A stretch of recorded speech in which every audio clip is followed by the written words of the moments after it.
Criminal, get out. How selfish and unreasonable those two were. What did I do wrong?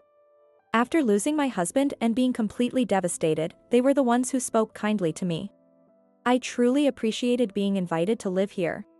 But that treatment was unacceptable. My daughter-in-law accuses me of ruining their family, and my son just goes along with it. And then, they labeled me a criminal and told me to leave this house. Fine, I would give them what they wanted if they insisted so much. I'll be out by today. But they had no idea, they would regret it if they kept underestimating me like that. I decided to make them regret that they treated me like a criminal. My name is Mary. It had been 8 years since my husband passed away when I turned 50. Back then, I was falling apart after losing him. The ones who helped me were my son David and his wife Emily, with whom I was living. Mary, why don't you come and live with us, if you like?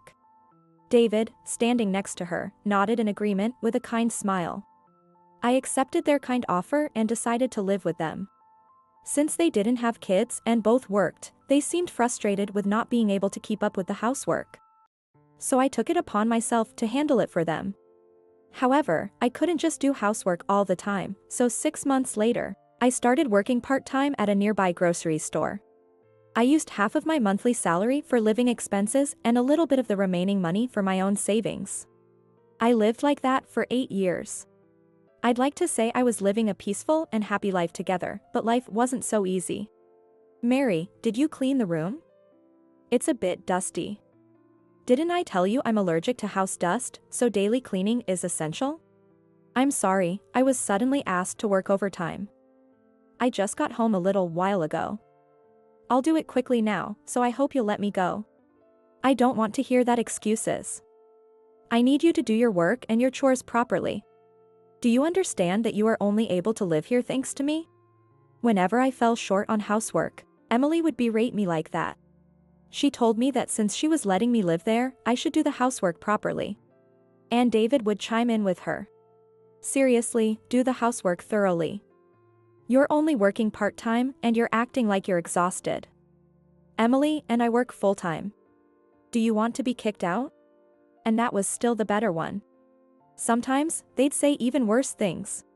The other day, after leaving a simple message that I should do the housework, since it was my day off, they got dressed up and quickly went out.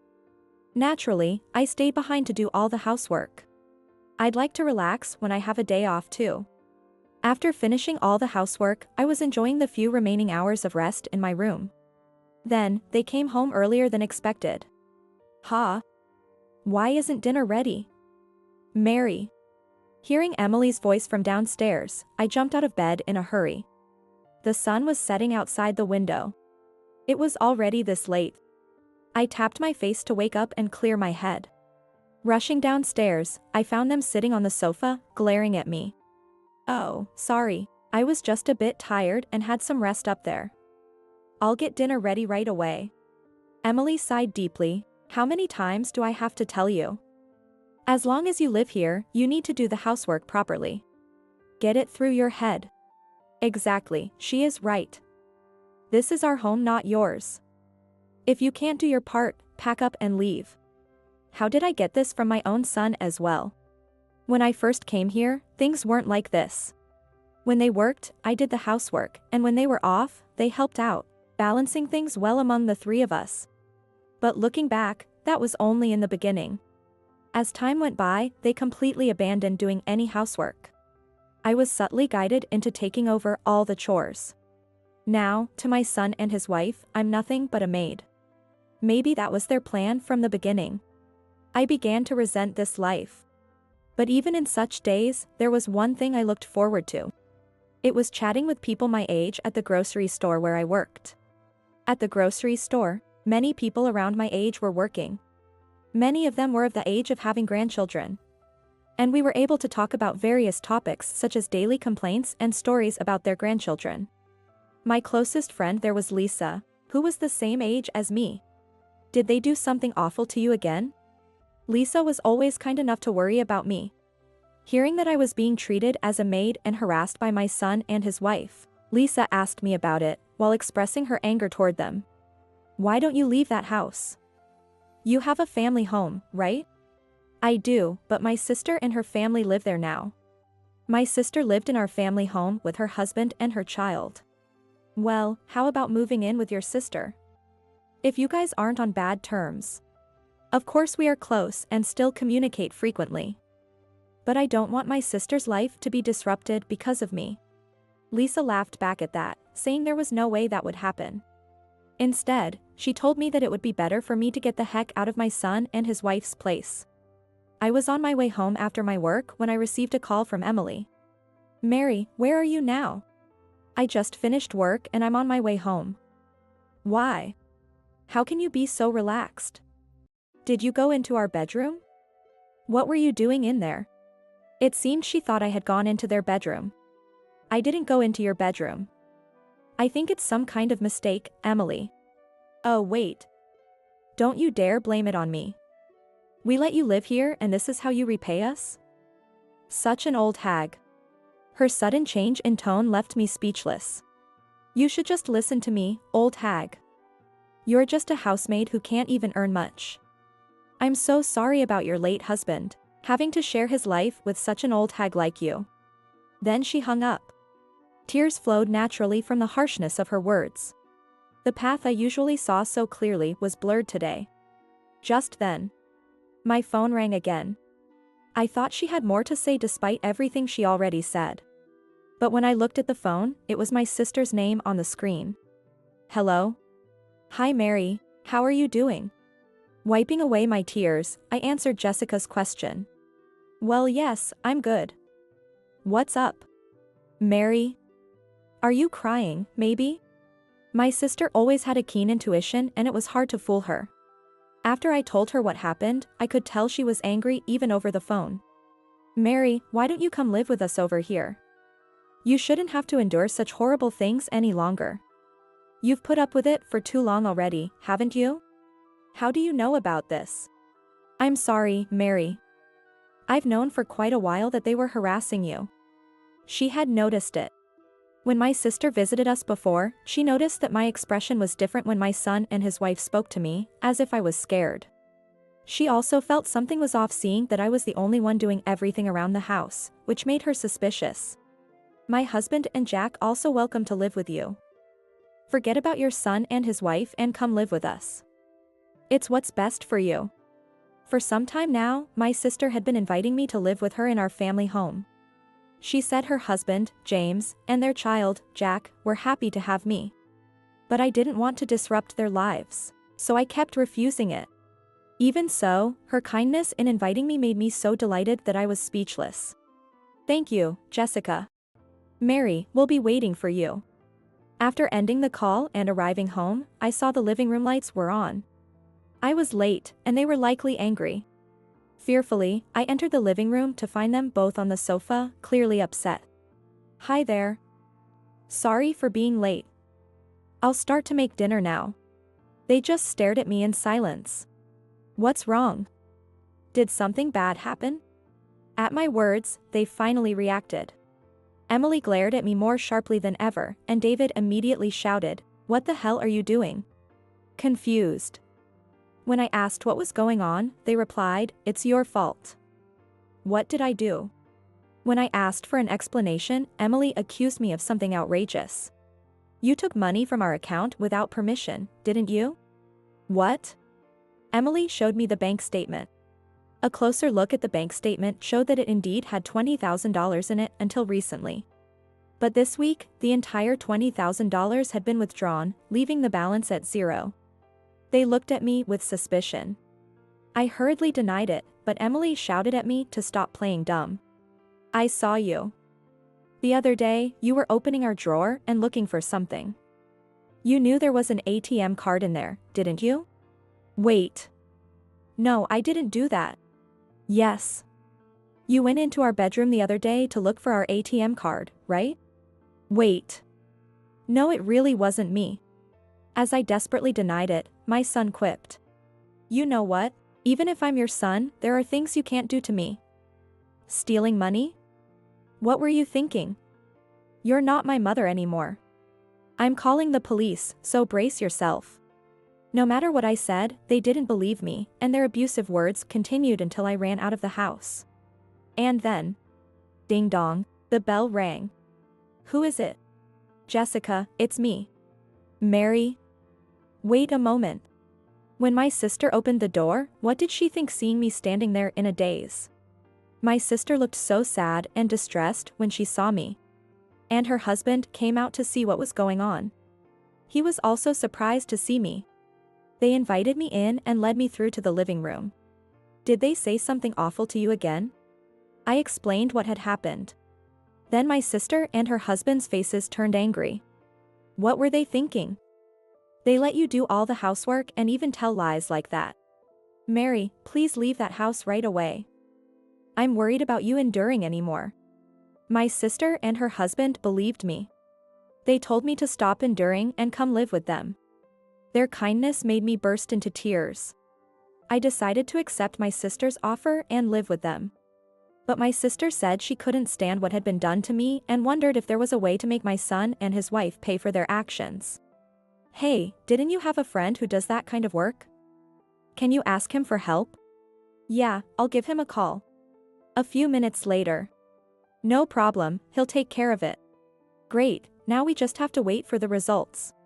Jessica, James, thank you so much. And so, the plan to get back at my son and his wife began. After discussing the plan with my sister and her husband, I decided to return to my son and his wife's house temporarily. 3 days later, when I returned, I was met with a barrage of insults from them. They said to me like, where had I been? Don't slack off on the housework, do the laundry since it was piling up. A series of complaints came up. But I was prepared for this. Seeing my calm expression, they got even more irritated and shouted, criminal, get out. How selfish and unreasonable. What did I do to deserve this? They were the ones who comforted me when I was devastated after losing my husband. I was truly grateful for inviting me to live here. But that treatment was unacceptable. Emily accused me of ruining their family, and David just went along with it. And then, they labeled me a criminal and told me to leave this house. Fine, I would give them what they wanted if they insisted so much. I'll be out by today. But they had no idea, they would regret it if they kept underestimating me like that. I decided to make them regret that they treated me like a criminal. They were taken aback by my swift response. Ignoring them, I packed my belongings and left the house where I had spent hellish days. Moving in with my sister, I found a peaceful life too good to be true compared to my previous one. I had a great and happy time every day. At first, I worried about being a burden to my sister's family, but it turned out to be no problem at all. I didn't have to work, so there was no strain on my body. I did the housework with my sister, and we would sit on the porch together, sipping tea and chatting. Today, too, we were watching TV and eating snacks in the living room. Then, my phone rang. It was my son. Hello? Mom. Help me. Emily is in trouble. Something seemed to happen to Emily, and my son was frantic. What do you mean by trouble? Emily hasn't come home since yesterday. Do you know anything about it? How would I know that? We don't live together anymore, remember? When I said I didn't know, he cried and repeatedly asked, why? I told him to call her himself, but he said she wasn't answering, crying even more. I got tired of dealing with him and hung up. He kept calling me back frantically, but I ignored all of them. My sister sighed. He's really pathetic. Yeah, he is. I agreed with a laugh. Then my sister's phone rang. It was from her husband. Yes. Got it. Thank you, James. Finally, our plan was set in motion. It was time to make them regret everything they did to me. A week later, when I contacted my son, he said, Mom, why was your phone turned off? I called you so many times. His voice was much weaker than before. He said he hadn't gone to work or eaten at all since that call. So what do you want? I thought I'd let you know where Emily is. You know where she is? Tell me. Tell me right now. When my son begged me to tell him where she was, I told him to go to a certain place. An hour later, David arrived where my sister and I were waiting. As David got out of the car, he looked like a completely different person, thin and lifeless. "So, where is Emily?" "She's in that apartment, the room at the end on the second floor." "You'd better hurry." As soon as I told him, he ran towards the room.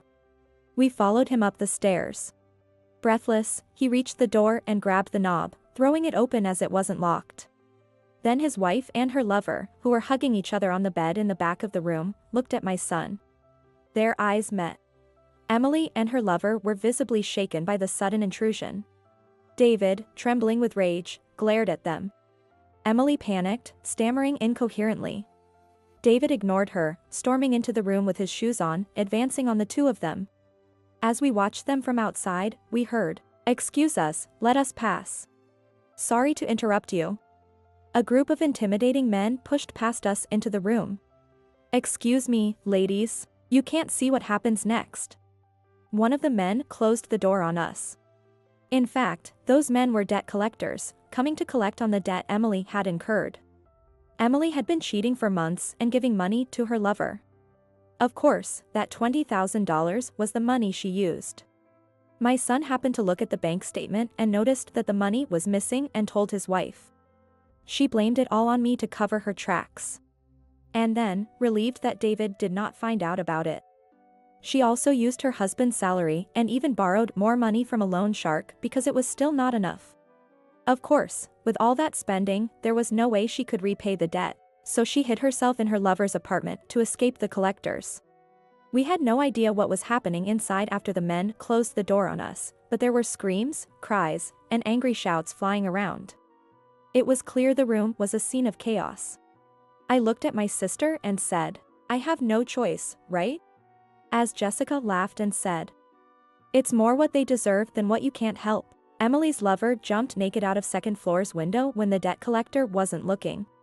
However, he landed poorly and screamed, "Ouch," loudly, and another man who had been waiting in the car got out, quickly captured him, and threw him into the vehicle.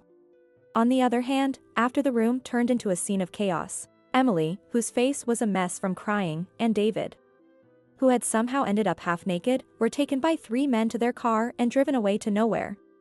A month later, James told us what had happened to the 3 of them. They were taken to the debt collector's office and pressured to repay the money. But the high debt that Emily had incurred was not an amount that could be easily repaid. So the scariest guy in the office said to them, "Then I'll send you guys out to make some money." And the guy simply said so. The 3 of them seemed to be taken away somewhere. And now they are still nowhere to be found. No one seems to know when they are able to return. Thus, my long 8-year ordeal with my son and his wife finally ended. "Mary, everything is ready except the main course. Count on me, I'll make the most delicious food for him."